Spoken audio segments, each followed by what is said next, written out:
കുറച്ച് ദിവസത്തിന് ശേഷം വീണ്ടും ചട്ടഞ്ചാലിലൊക്കെ പോകേണ്ട ഒരു ആവശ്യം വന്നു. ഒരു മീറ്റിംഗ് ഉണ്ട്, അതിന് പോവാണ്. 10 മിനിറ്റ് ഇപ്പോൾ ലേറ്റായി. ഞാൻ നേരത്തെ ഇറങ്ങിയതാണ്. സംഭവം എന്താ വെച്ചാൽ 2 പ്രാവശ്യം മംഗലാപുരം പോയി, അതാ ഉള്ളാട് റൂസിന്. 2 ദിവസം പോകുമ്പോഴും മംഗലാപുരം ബൈക്ക് എടുത്തിട്ട് പോയതാട്ടോ. പോകുന്ന സമയത്ത് ഇങ്ങനെ ഒരു നല്ല റോഡാണല്ലോ, കാസർഗോഡ് നിന്ന് കയറിയാൽ പിന്നെ ഉള്ളാളത്തിട്ട് ഇറങ്ങിയാൽ മതി. ഉള്ള പണി കഴിഞ്ഞുകൊണ്ട് നല്ല സുഖമാണ് ഇപ്പോൾ. അപ്പോൾ ഇങ്ങനെ ചെറുതായിട്ട് ചെയിൻ ഇങ്ങനെ ഒരു ടച്ച് ആകുന്നുണ്ടോ അടിക്കുന്നുണ്ടോ എന്നൊരു ഡൗട്ട്. അപ്പോൾ ഇന്നലെ എന്ത് ചെയ്ത് ഒന്ന് വർക്ക്ഷോപ്പിൽ വെറുതെ കയറി ഒന്ന് ടൈറ്റ് ആക്കണം എന്ന് പറഞ്ഞിട്ട് അങ്ങനെ അവരെ ടൈറ്റ് ആക്കിയിട്ട് സംഭവം എന്ന് വെച്ചാൽ പിന്നെ ഞാൻ വണ്ടി അവിടെ കൊടുന്ന് വെച്ച്. അപ്പോൾ സമയം ഉച്ച സമയമൊക്കെ ആയിട്ടുണ്ടായ ശേഷം വരുമ്പോൾ പിന്നെ ഞാൻ വെച്ച്. പിന്നെ രാത്രി എനിക്ക് അത്യാവശ്യം ഒന്ന് കാസർഗോഡ് വരേണ്ട ആവശ്യമുണ്ടായിരുന്നു. അങ്ങനെ രാത്രി ഞാൻ വണ്ടി എടുക്കുമ്പോൾ അപ്പോൾ നോക്കുമ്പോഴേക്ക് വണ്ടി മൂവ് ആകുന്നില്ല. ഞങ്ങൾക്ക് ടയർ പഞ്ചറായി നിന്നിട്ട് നോക്കി. അങ്ങനെ പഞ്ചറിൻ്റെ പ്രശ്നമൊന്നുമില്ല. അപ്പം എനിക്ക് തോന്നിയതായിരിക്കും എന്നിട്ട് ഞാൻ വന്നു. പക്ഷെ വരുമ്പോഴേക്ക് നല്ലൊരു ഭയങ്കര ഒരു ടൈറ്റ് ഫീൽ ചെയ്യുന്നു. വണ്ടി പാർക്ക് ചെയ്തതിനു ശേഷം നോക്കി എന്താ സംഭവം. ടയർ വൺ സൈഡ് ടച്ച് ആവുന്നുണ്ട്.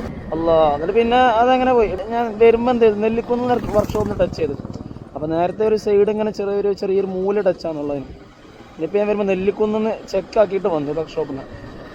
അവിടെ നോക്കുമ്പോൾ അവൻ പറഞ്ഞ് ചെയിൻ അഡ്ജസ്റ്റർ പോയിട്ടുണ്ട്, ചെയിൻ അഡ്ജസ്റ്റർ ചേഞ്ച് ആക്കണം, ചെയിൻ്റെ സ്പോക്കറ്റ് മൊത്തം സെറ്റ് പോയിട്ടുണ്ട്, അത് ചേഞ്ച് ആക്കണം എന്ന് പറഞ്ഞു. എന്നിട്ട് അവൻ എന്ത് ചെയ്ത് ഒന്ന് അഡ്ജസ്റ്റ് ആക്കിയിട്ട് ഇനി ടച്ച് ആവില്ല എന്ന് പറഞ്ഞിട്ട് അവന് ചെയിൻ ടൈറ്റ് ആക്കി തന്ന് വിട്ട്. അങ്ങനെ വീണ്ടും ഇപ്പോൾ ഞാൻ ഇങ്ങോട്ട് വരുമ്പോൾ ചെറുക്കിലെത്തുമ്പോഴേക്ക് പിന്നെ ഭയങ്കര സൗണ്ട്. നോക്കുമ്പോൾ ചെറിയൊരു ടച്ച് ഉണ്ടായിരുന്നത് ഇപ്പോൾ നല്ല ഫുൾ ടച്ചായി. ആ ടയറിൻ്റെ ഒരു ഭാഗം അവരെ കൂടുതൽ ഏരിയ ഉണ്ടാവില്ല, അത് മൊത്തത്തിൽ ടച്ചാണ്. ചെറുക്കലത്ത് നിന്ന് വീണ്ടും ഒരു വർക്ക്ഷോപ്പിൽ കയറി. അപ്പോൾ അവിടുന്ന് അവൻ പറഞ്ഞ് 2 സൈഡ് അഡ്ജസ്റ്ററും പോയിട്ടുണ്ട്, മാറ്റണം. അപ്പോൾ ചെയിനിനെ മാറ്റണം വെച്ചപ്പോൾ ചെയിൻ ജസ്റ്റ് ഒന്ന് അയച്ചു നോക്കിയിട്ട് ചെക്കാക്കിയിട്ട് പറയാമെന്ന് പറഞ്ഞു. എനിക്ക് സമയമില്ല, ഓൾറെഡി വൈകിയതുകൊണ്ട് വർക്ക്ഷോപ്പിൽ നിന്ന് വൈകിയതുകൊണ്ട് ഞാൻ പറഞ്ഞു ഞാൻ ഇപ്പോൾ തൽക്കാലം പോകുന്നു, ഞാൻ വന്നിട്ടായിട്ട് എന്നതിന് ശേഷം നോക്കാൻ പറഞ്ഞു. ഇവിടുന്ന് വിട്ടു. പക്ഷെ ഇപ്പോഴും ഞാൻ അവിടുന്ന് വിട്ടിട്ട് ഒരു 2 കിലോമീറ്റർ ആയിട്ടുള്ളൂ വർക്ക്ഷോപ്പിൽ നിന്ന് വിട്ടിട്ട്. പക്ഷെ വീണ്ടും ഇപ്പോൾ ചെറിയൊരു ടൈറ്റ് ഫീലാണ്. എന്ന് വെച്ചാൽ ടയർ വീണ്ടും ബോഡിയിലേക്ക് ടച്ച് ആകുന്നുണ്ടോ എന്ന് ഡൗട്ട്. മാക്സിമം വണ്ടിക്ക് പണി വന്നാൽ പെട്ടെന്ന് തന്നെ സെറ്റ് ആക്കലുണ്ട്. പക്ഷെ ഇപ്പോൾ ഒരു മീറ്റിങ്ങിന് അർജൻറ്റാണ്, കുറേ പറ്റൂ, ഒരു നിലക്കും ഒഴിവാക്കാൻ പറ്റൂല. വർക്ക്ഷോപ്പിൽ പിന്നെ വിട്ട് ഇനിയിപ്പോൾ മീറ്റിംഗ് കഴിഞ്ഞ് തിരിച്ച് പോകുന്ന സമയത്ത് സാധനമൊക്കെ വാങ്ങിയിട്ട് വർക്ക്ഷോപ്പിലോട്ട് വണ്ടി എടുപ്പിക്കണം. നല്ലതാ. ഇപ്പോൾ സ്ലോ ആകുമ്പോൾ നല്ലോണം ടച്ചാകുന്നുണ്ട് ടയർ. ഇപ്പോൾ ടയർ തേഞ്ഞ് പോവുക പഠിച്ചോനെ. ഡബിൾ പണി കിട്ടുമെന്ന് പേടിയാണ്. ഞാൻ മോനെ മുമ്പിലുള്ള വണ്ടി നോക്കിയ BE6 നല്ല സൈസ് വണ്ടി. ഒരു ലേഡിയാണ് ഡ്രൈവ് ചെയ്യുന്നില്ല. കുറേ നല്ല ഓപ്ഷൻസ് ഉള്ള വണ്ടിയാണ് കേട്ടോ. പരിചയമുള്ള ആരെയും വണ്ടി വാങ്ങിയിട്ടില്ല, അതുകൊണ്ട് ഈ വണ്ടിയിലൊന്നും കയറാൻ ഇതുവരെ പറ്റിയിട്ടില്ല. കുറേ ദിവസമായിട്ട് പുറത്തുനിന്ന് കണ്ട് ആസ്വദിക്കൽ നടക്കുന്നുള്ളൂ. ഇതിൻ്റെ ഡിസൈനൊക്കെ ഒരു ലെവൽ സംഭവം. ഇതൊക്കെ പണി നടന്നുകൊണ്ട് നിൽക്കുന്നുണ്ട്. ഇപ്പോഴും കുന്നിടിച്ചുകൊണ്ടിരിക്കുകയാണ് പാറേനുള്ളിലൊക്കെ. ഇതൊന്നും കഴിഞ്ഞ മഴക്കാലത്ത് ഇതൊക്കെ ഇടിഞ്ഞു പോകുന്ന സ്ഥലങ്ങളാണ്. ഇനി ഈ മഴക്കാലത്ത് ഇതൊന്നും ഇടിയാതിരുന്നാൽ മതി. ആദ്യം മുകളിലായിരുന്നല്ലോ റോഡ്, പിന്നെ ഇപ്പോൾ ഫുള്ള് ഇടിച്ചിട്ട് താഴേക്ക് ആക്കുന്നുണ്ടെന്ന് തോന്നുന്നു. എന്തൊക്കെയാണാവോ. റോഡിൻ്റെ പണിയൊക്കെ കഴിഞ്ഞാൽ എന്താണ് എങ്ങനെയാണെന്നൊക്കെ അറിയുള്ളൂ. കഴിഞ്ഞ ഭാഗങ്ങളിലൊക്കെ ഇങ്ങനെ ആയിരുന്നല്ലേ എന്ന് കരുതാം. മുമ്പ് ഇങ്ങനെ വന്ന് നേരെ ഇങ്ങോട്ട് കയറാണ്ടായിരുന്ന റോട്ടായിരുന്നു. ഇത് പോലീസ് സ്റ്റേഷൻ ഉള്ളിലേ പോണം. ഇതിപ്പോൾ ഏത് റൂട്ടാ? പോലീസ് സ്റ്റേഷൻ്റെ മുറ്റത്ത് കൂടെ പോകണമല്ലേ ഇപ്പോൾ. നല്ല റോഡുണ്ടായിരുന്നു, റോഡ് മൊത്തം പോയി വേറെ മുറ്റത്ത് കൂടെ ആയി. ഇവിടെ മീറ്റിംഗ് തുടങ്ങിയിട്ടുണ്ടാവും ആയിരിക്കും അല്ലേ. 20 മിനിറ്റ് ലേറ്റായി. ചട്ടഞ്ചാലിലുള്ള മീറ്റിംഗ് കഴിഞ്ഞു, സമയം കുറേ വൈകി, 5:30 മണി കഴിഞ്ഞ്. ഇനിയിപ്പോൾ നേരെ കോളേജ് പോകണം. കോളേജിൽ അടുത്തൊരു മീറ്റിംഗ് ഉണ്ട്, അവിടെ ഫ്രഷ് ആകുമ്പോഴേക്കും അടുത്തൊരു മീറ്റിങ്ങിൻ്റെ ടൈമായി. ഇന്ന് മീറ്റിംഗ് ദിവസമാണ്. ഇതിൻ്റെ ഇടയിൽ ഈ സാധനമൊക്കെ വാങ്ങണം. എന്താ പറയുക, ഈ ചെയിൻ്റെ സെറ്റ് എന്ന് പറഞ്ഞില്ല, കംപ്ലൈൻറ്റ് എന്ന് പറഞ്ഞില്ല, ആ ഒരു സോക്കറ്റ് ഇപ്പോൾ കിട്ടുന്നെങ്കിൽ അത് വാങ്ങും, അതല്ലെങ്കിൽ എൻ്റെ ചെയിൻ അഡ്ജസ്റ്റർ വാങ്ങിയിട്ട് അതെങ്ങനെയെങ്കിലും ഫിറ്റാക്കാൻ പറ്റുമോ നോക്കണം. വെറുതെ വണ്ടിക്ക് നല്ല പണിക്കും സെറ്റായില്ലെങ്കിൽ. ദേളിയിൽ നിന്ന് നേരെ റൈറ്റ് എടുത്ത് പോയാൽ ചെമ്മനാടൊക്കെ എത്തും, ഫുള്ള് റോഡുണ്ട്. പക്ഷെ പിന്നെ അങ്ങനെ വരാതെ നേരെ മേൽപ്പറമ്പിലേക്ക് തന്നെ വരാനുള്ള കാരണം എന്ന് വെച്ചാൽ വെച്ചാൽ കുറച്ച് ദിവസം മുമ്പ് ഇതിലെ കാഞ്ഞങ്ങാട് പോകുന്ന സമയത്ത് ഈ ഭാഗത്ത് ഇവിടെ ഒരു ഹോണ്ടൻ്റെ ഷോറൂം തുടങ്ങിയിട്ടുണ്ട്. ഈ ഷോറൂം ഓപ്പൺ ആയിട്ടുണ്ടെങ്കിൽ, അത് ഞാൻ പോകുന്ന സ്ഥലത്താണെങ്കിൽ അവിടെ സാധനം വാങ്ങാം. ഉദ്ഘാടനം ആയതാണോ, പാർട്സ് ഉണ്ടോയെന്ന് പറഞ്ഞാൽ മതി.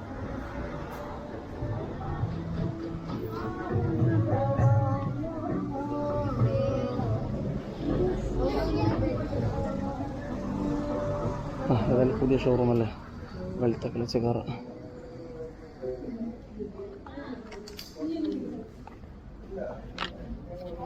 ഏതായാലും ഷോറൂമിലൊന്നല്ലേ, വെറുതെ ഒന്ന് വണ്ടിൻ്റെ എക്സ്ചേഞ്ച് ഉണ്ടോ എന്ന് ചോദിച്ചാൽ ഫോട്ടോ എടുക്കുന്നുണ്ട്. അങ്ങനെ ഷോറൂമിൽ കയറി നോക്കുമ്പോൾ അവിടെ സാധനമില്ല, ചെയിൻ്റെ അഡ്ജസ്റ്ററും ഇല്ല, ചെയിൻ പോക്കറ്റും ഇല്ല, രണ്ടും ഓർഡർ ചെയ്യണമെന്ന് പറഞ്ഞു. പിന്നെ അത്രയും അത്യാവശ്യ സാധനമാണ്, ഇപ്പോൾ എവിടെയെങ്കിലും കിട്ടി എങ്ങനെയെങ്കിലും സെറ്റാക്കാന്നുള്ളതേ ഉള്ളൂ. എന്നിപ്പോൾ ഓർഡർ ആക്കണമെങ്കിൽ തന്നെ ചുരുങ്ങിയത് ഒരാഴ്ച 2 ആഴ്ച സമയം പിടിക്കുമെന്ന് പറഞ്ഞു. ഇതിപ്പോൾ എവിടെയെങ്കിലും ഒന്നെങ്കിലിപ്പോൾ അടുത്തൊരു ഷോറൂം ഉണ്ട് അടുക്കത്ത് വയൽ. ഇപ്പം ഞാൻ കരുതിയത് കാസർഗോഡ് നിന്ന് 2 കിലോമീറ്റർ അപ്പുറത്തൊരു ഹോണ്ടൻ്റെ ഷോറൂമുണ്ട്. അപ്പോൾ റോഡ് പണി എടുക്കുന്നതുകൊണ്ട് ഇപ്പോൾ അതിൻ്റെ അടുത്തലായിട്ടുണ്ട് സർവീസ് റോഡ്. അപ്പോൾ അവർ അത് ക്ലോസ് ചെയ്തിട്ട് ഇവിടെ പുതിയ തുടങ്ങിയെന്ന് വിചാരിച്ചത്. ഇപ്പോൾ ഇവരാണ് പറഞ്ഞത് ഇത് വേറെ ഡീലറാണ്, അടുക്കത്ത് വഴിയുള്ള ഇതായിട്ട് ഷോറൂമായിട്ട് ഇവർക്ക് കണക്ഷൻ ഇല്ല എന്ന് ഇവരാണ് പറഞ്ഞത്. അപ്പോൾ ഇത് പുതിയ ഷോറൂമാണ്, നോക്കണം. ഇവിടെ ഞാൻ ഏതായാലും വെറുതെ വന്നതല്ലേ, അപ്പോൾ അവിടെ ഒന്ന് എക്സ്ചേഞ്ച് റേറ്റ് ചോദിച്ചു. എക്സ്ചേഞ്ചിൻ്റെ റേറ്റ് അവർക്കറിയില്ല, അതിൻ്റെ എന്തോ ആൾ ഇവിടെ ഇല്ല, അതിൻ്റെ ഫോട്ടോ ഒക്കെ എടുത്ത് അവർ അയച്ചു കൊടുത്തിട്ടുണ്ട്. ഡീറ്റെയിൽ പറയാമെന്ന് പറഞ്ഞ് പുതിയ യൂണിക്കോണിന് 1,56,650 രൂപ.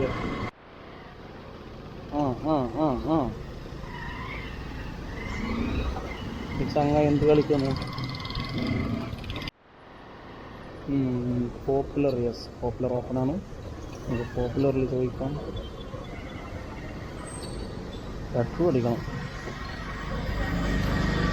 അങ്ങനെ ഇവിടെ ഉണ്ടോ നോക്കട്ടെ. ചെയിൻ അഡ്ജസ്റ്റർ കിട്ടി. പിന്നെ എത്ര പോകും? രണ്ട് സാധനം കേട്ടോ, സെറ്റാണ്. അപ്പോൾ രണ്ട് സൈഡത്തെ സാധനം സെറ്റ് 200 രൂപ. എന്നിട്ട് അതും കൊണ്ട് വർക്ക്ഷോപ്പിലേക്ക് പോയി. അവർ പറഞ്ഞ് സമയമായില്ലേ, റൈറ്റ് സൈഡത്തെ വേണമെങ്കിൽ ഇപ്പോൾ ഇട്ട് തരാം, മറ്റേത് ഇപ്പോൾ നടക്കൂല എന്ന് പറഞ്ഞു. പിന്നെ ഒന്ന് മാത്രം ഇട്ടൊരു കാര്യമില്ലല്ലോ, രണ്ടും മാറ്റണ്ടേ. പിന്നെ അതിനെ വെച്ച് ചെയിൻ നോക്കുമ്പോൾ ചെയിനും മാറ്റാനായിട്ടുണ്ടെന്ന് പറഞ്ഞു. അപ്പോൾ ചെയിനും വാങ്ങണം. ഞാനിപ്പോൾ കയ്യിൽ ക്യാഷ് എടുത്തിട്ടില്ല. ഇതിപ്പോൾ എന്തായാലും ഇന്ന് സാധനം മാറ്റാൻ പറ്റില്ലല്ലോ. അപ്പോൾ ഇനി നാളെ വന്നിട്ട് ചെയിനും വാങ്ങിയിട്ട് വർക്ക്ഷോപ്പിൽ വെച്ച് അഡ്ജസ്റ്ററും ചെയിനും ഒക്കെ ഒന്നിച്ച് മാറ്റാം. ആരെങ്കിലും വണ്ടിനെ കുറിച്ച് നല്ല പറഞ്ഞല്ലേ പിന്നെ പിറ്റേന്ന് പണി തന്നെ. അത് എന്താണോ ഈ അവസ്ഥ? കുറേ ആക്കുന്നുണ്ടെന്ന് തോന്നുന്നു, സൗണ്ടില്ല, കുറേ ആക്കുന്നുണ്ടെന്ന് തോന്നുന്നു. കുറച്ച് മുമ്പ് കാറിനെ കുറിച്ച് ഒരാൾ നല്ല പറഞ്ഞു. പിന്നെ ഞാൻ കുറച്ച് ദിവസം വിഷമിച്ച്. ഇപ്പോൾ ബൈക്കിനെ കുറിച്ച് ആരോ നല്ല എന്നിട്ടുണ്ടോയെന്ന് ഡൗട്ടുണ്ട്. ശരിക്കും പറഞ്ഞാൽ ഈ ക്യാമറ ലീഗലാണോ ഇല്ലീഗലാണോ എന്നറിയില്ല. ബാക്കിയുള്ള ഇന്ത്യയിൽ ഒരു സംസ്ഥാനത്തും ഇത് ഇല്ലീഗലല്ല, പക്ഷെ കേരളത്തിൽ മാത്രം ഇല്ലീഗലാണ്, ഫൈനുണ്ടെന്നൊക്കെ ഒരു പത്രക്കുറിപ്പ് ഉണ്ടായിരുന്നു. അതിന് ശേഷം ഏതോ ഒരു മന്ത്രി ഇത് പ്രശ്നമില്ല എന്നും പറയുന്നത് കേട്ടിരുന്നു. ഇപ്പോഴും അതിൻ്റെ സത്യാവസ്ഥ എന്താണെന്ന് എനിക്കറിയില്ല കേട്ടോ. പിന്നെ ചില സമയങ്ങളിലൊക്കെ പോലീസിൻ്റെ അടുത്ത് എത്തുമ്പോൾ ചെറിയൊരു പേടിയാണ്. ഇൻ കേസ് ഇത് പറ്റൂല എന്നുള്ള മൈൻഡുള്ള പോലീസുകാരനാണ് എൻ്റെ മുമ്പിൽ പെടുന്നതെങ്കിലല്ല, ആ പോലീസുകാരൻ്റെ മുമ്പിലാണ് ഞാൻ പെടുന്നതെങ്കിൽ കുടുങ്ങിയില്ലേ. ഇടയ്ക്കൊക്കെ കാണാം, കുറേ മുമ്പൊക്കെ കണ്ടിരുന്നു ഒരുത്തിനെന്തോ 1000 രൂപ ഫൈൻ കിട്ടിയതും അങ്ങനെയൊക്കെ. പിന്നെ ഈ സാധനം തുളച്ച് വെക്കുന്ന ഒന്നല്ല കേട്ടോ. അത് അന്നൊരു കാര്യം പറഞ്ഞത് ഹെൽമെറ്റ് ഹോൾസ് ആക്കിയിട്ട് ഹെൽമെറ്റിന് സേഫ്റ്റി പോകുന്നത്. ഇത് ഹോൾസ് ഒന്നല്ല, സംഭവം ഒരു ബെൽറ്റാണ്. ബെൽറ്റിലേക്ക് ഹെൽമെറ്റ് ക്യാമറ ആയിട്ട് ചെയ്യാനാണ്, സ്ക്രൂ ചെയ്യുന്നതാണ്. സ്ക്രൂ ചെയ്യുന്ന വെച്ചാൽ അയച്ചെടുക്കാനുള്ളത്, അല്ലാതെ ഹെൽമെറ്റിൻ്റെ സേഫ്റ്റിക്ക് പോകുന്ന ഒരു കാര്യം ഇതിലില്ല. ഏതായാലും അടുത്തൊരു വർക്ക്ഷോപ്പിലേക്ക് എത്തിയിട്ടുണ്ട്, റൂമിലേക്ക് പോകുന്ന വഴിയിലുള്ള. ഇനി ഇവർ ക്ലോസ് ചെയ്തു, അവരോട് ചോദിച്ചു നോക്കട്ടെ. നേരത്തെ പറഞ്ഞിരുന്നു 3 മണിക്ക് ആ സമയത്ത് വരണം, എന്നാൽ ചെയ്തതാണ്. ഇനി ഇതിനോട് ചോദിച്ചു നോക്കട്ടെ.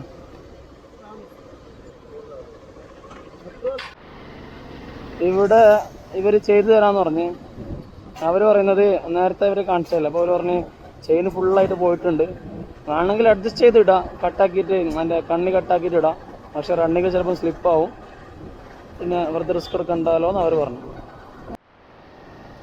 എനിക്ക് തോന്നുന്നത് ഏകദേശം കൊറോണനേക്കാളും മുമ്പുള്ള ഒരു നോമ്പിൻ്റെ സമയത്താണ് മാറ്റിയെന്ന് തോന്നുന്നു. അപ്പം എത്ര കൊല്ലമായി, 3-4 കൊല്ലമൊക്കെ ആയില്ല. അത്യാവശ്യം നല്ലോണം ഓടിയിട്ടുണ്ട്. 1 കിലോമീറ്റർ കണക്കൊന്നും അറിയില്ല. എന്നാലും അന്നേ മാറ്റണം എന്ന് കരുതിയതാണ്. കയ്യിൽ പൈസ ഉള്ള സമയത്ത്, കയ്യിൽ പൈസ ഇല്ലാത്ത സമയമായിരിക്കും. ഇപ്പോൾ ക്യാഷ് ഉണ്ടെങ്കിൽ നേരെ ഇപ്പം തന്നെ പോയി വാങ്ങിയിട്ട് ഇവിടെ നിന്ന് ചെയ്താൽ മതിയായിരുന്നു. അപ്പോൾ അതായത് ആവട്ടെ. എൻ്റെ തമ്പുരാന് ഇതിൻ്റെ ഇടയിൽ പോകണം, ഈ പൊടീൻ്റെ.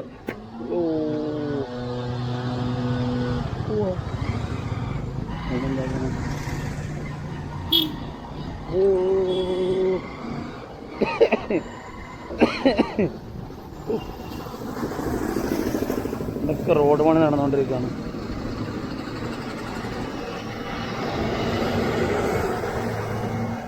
ഫുള്ള് പൊടിയായിരുന്നു റോഡൊക്കെ കുറേ ആയിട്ട്.